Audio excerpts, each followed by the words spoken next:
I tried today something that I've never tried before, and I'm kind of annoyed by it because I came up with this idea literally like on the go. But I came in, I didn't really know what I wanted to do. I'm feeling really sore. I'm feeling really sore from yesterday from the lunges, and every single time I do freaking lunges, I don't know what it is about lunges, man. It absolutely kills me, man. Like my rectus femoris is really sore. My glutes are really sore. I slept like a log last night, like 7-8 hours I slept. I woke up hungry, which is like sleep like a log, wake up and I'm like starving for nutrients. And so it's like, okay, that was a big day yesterday. I did lots and lots of sets. I'll tell you something here and you guys are gonna be like, that's too much. I know it's too much. I ended up doing 15 sets of 20 reverse lunges. So 15 sets of 20 each leg. I know, it's crazy. But I was feeling great. I wanted to work out a day off, all that stuff. Anyway, today I've come in and I'm like, damn, I'm feeling smashed. So I'm sitting there, I'm like, I don't want to do box squats. I don't want to do anything. Everything's sore. My hip flexors are sore. So then I thought, okay, why don't I do some pin squats? Like, let's deload in one way. Let's just remove the range of motion because I don't really want to, go through the deep range of motion when my body's broken. And then I thought, well, could I do something different along those lines? But I don't really want to go to like 320 kilos and things like this. And then I thought, why don't I just unrack a weight and try and do an eccentric as slow as possible? And that's where the idea kind of came from. And then I warmed up and I felt a little bit better and I loaded the weight up a bit more. Then I shut off and blah, blah, blah. You guys know the story. What I ended up doing is I ended up going to a heavy single. I hit 180, just a normal squat. I tried 220, failed that. And then I stripped the bar back to 140, stood it up, and then I put 220 on the bar.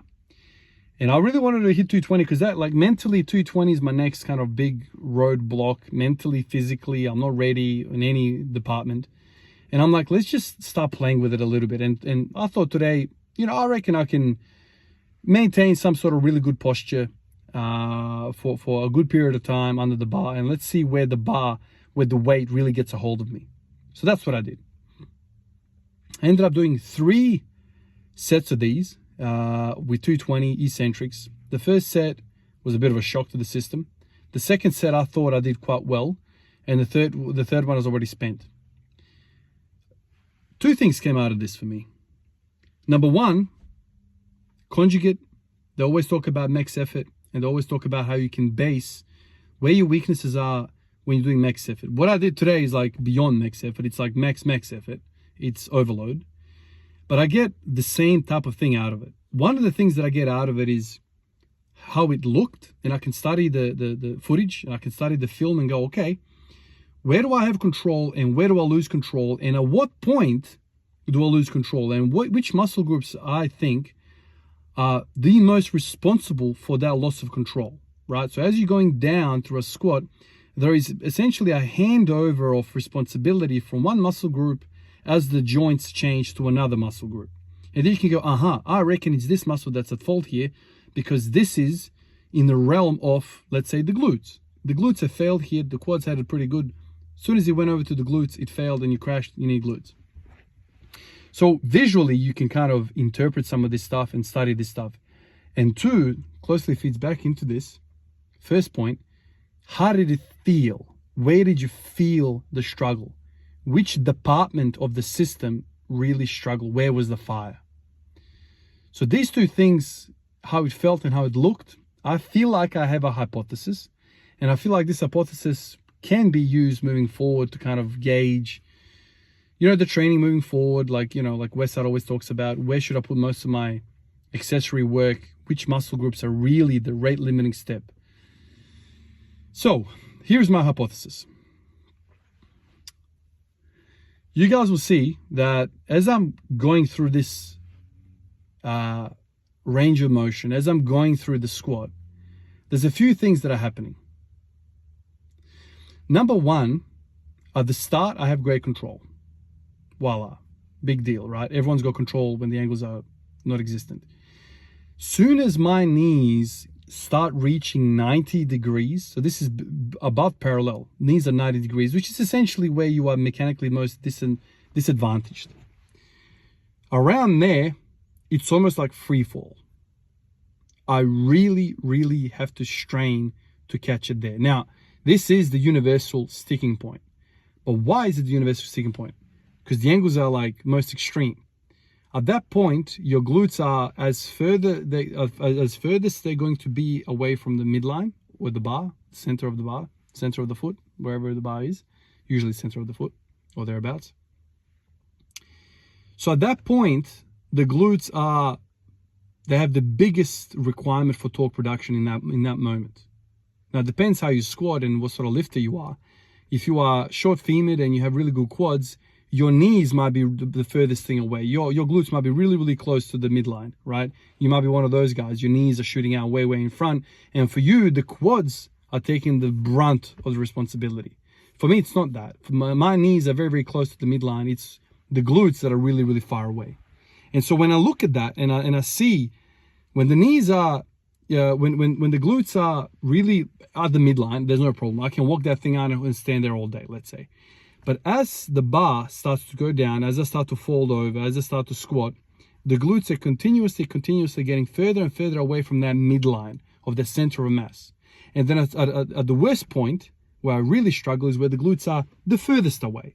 And then it's literally a free fall because the glutes are tapped out. They can't handle it. And then I fall to the pins. Thank God for the pins. That's what it looked like to me. I feel like it's glutes because the glutes are the biggest, let's say, the most important hip extensors in that position. This is what I think. I could be wrong, but I think the adductors are not in a position to do that yet.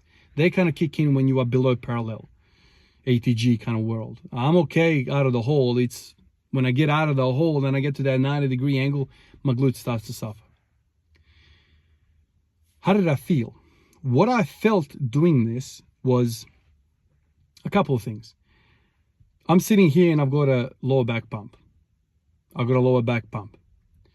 And so, you know, sometimes, I don't know whether you guys know this, when you feel a lower back pump or when you kind of feel like really, really low, like kind of sacral kind of pump, it could be that your glutes are the sensation that you're feeling. But you're feeling in the lower back, but really what you're feeling is where the glutes originate, the origin points of the glutes, like that kind of a low back kind of area.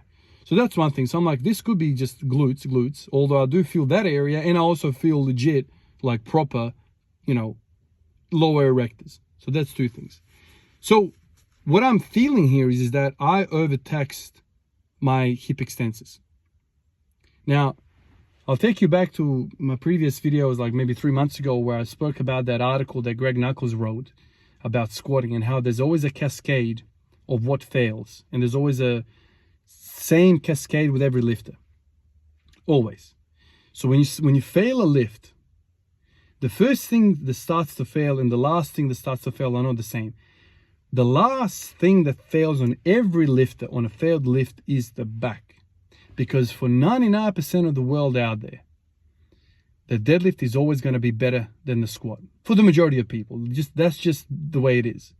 So with that mentality, with that, having that said, your pulling muscles, or let's say your deadlift muscles, are going to be stronger than your squatting muscles. And so when you start to fail a squat, your last ditch effort is always going to be, okay, let's throw in, I know it's the wrong thing to say, let's throw in the deadlift motion to save this lift.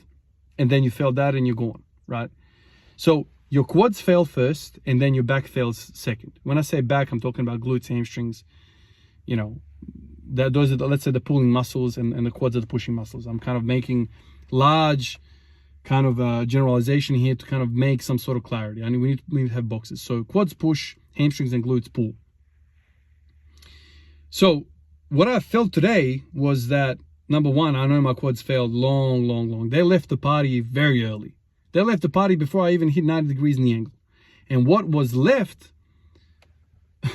was the posterior chain had to pay the bill for the whole damn party. And that was a strain. It was a real big strain. And now I'm sitting here with like a lower back pump and a glute pump, let's say, right? So you can come out of this and be like, aha, the posterior chain is weak. I got to train the posterior chain. What about the guys that left early before the trouble started? They left. Your homeboys left before the trouble started. Are we going to blame them? Or are we going to blame just the guys that stayed for the fight and got their ass whooped? What about the guys that left? So in a way, you can say that everything freaking is weak. Everything is weak. However, what I always think about is this. Okay, look at the lift.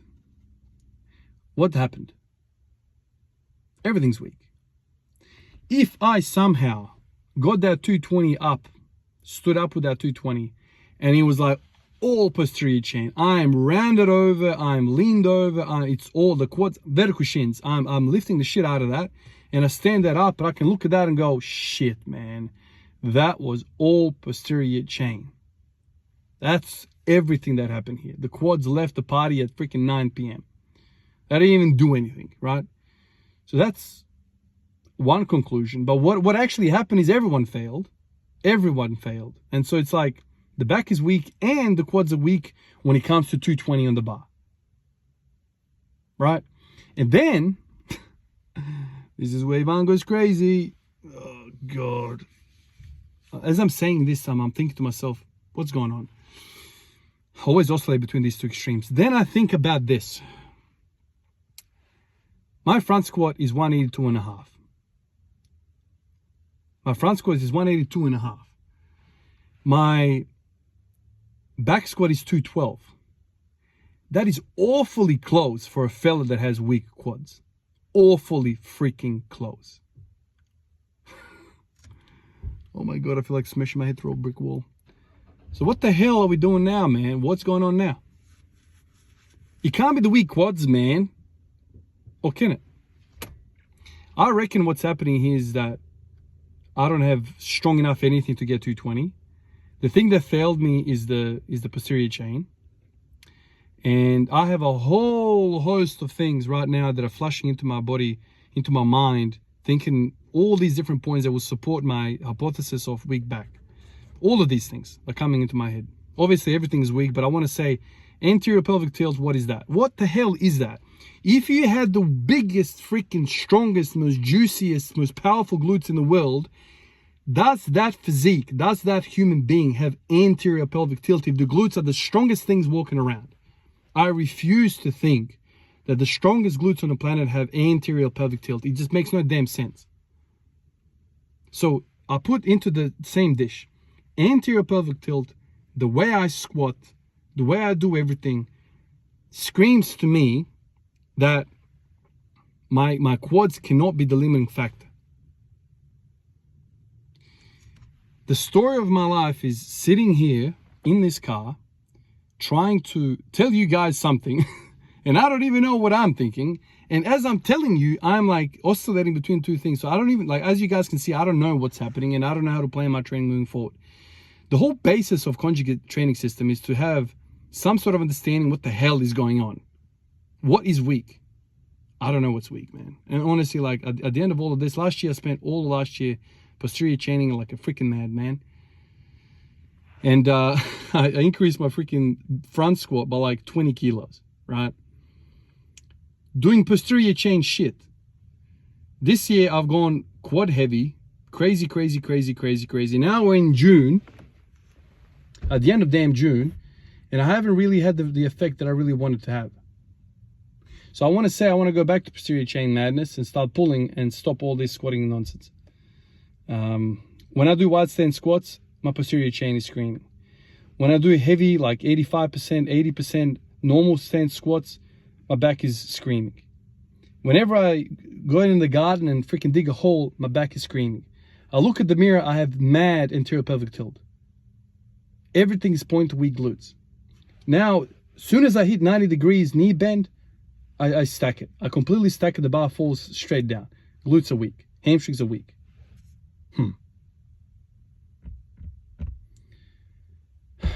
I could go on for a million hours, but I'm going to call it here.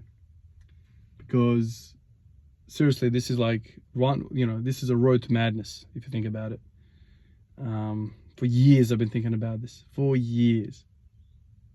All I know is that when I train 45 hypers, when I train glute ham raises, like back extensions, when I do lots of deadlifting, I feel stronger in squats and deadlifts. Interesting. I need to ponder more about this. But before I let you guys go, I want to tell you guys about the latest supporter on Patreon. There's a fella by the name of Ollie Holmes. Ollie, man, I want to thank you for what you've done. you've come onto the highest tier of the Patreon supporters that I have. That means a lot to me, dude. It really does. For me, it never gets old. It never gets old for me to wake up in the morning and see the Patreon messages from you guys. Some of you guys, I've got like hundreds of messages. We're like deep diving into some of these things.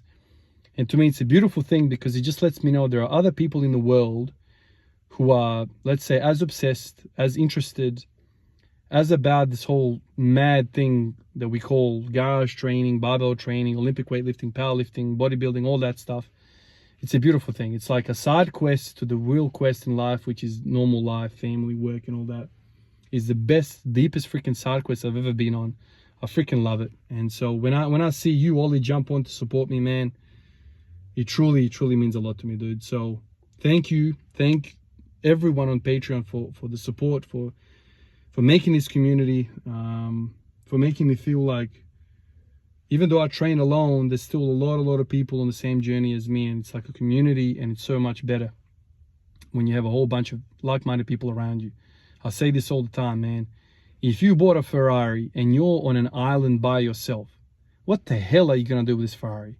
That Ferrari is not gonna feel any special. It's not gonna feel special, man. You're gonna drive it around the lap the damn island a few times, and you're gonna be like, well, this is boring. The only reason shit feels good is because you can share with other people. You can turn up to your mate's house and be like, man, check out this damn Ferrari. How sick is that? And then their joy and your joy is like magnified. It's like synergy. And this is what the community means to me, man. Like if this was just me, it would be pretty cool. That's cool. But when there's a lot of us talking about the same shit over and over again, it's like 10 times better, man. So Ollie, I want to thank you. Appreciate you guys. I'll catch you in the next one. Peace out.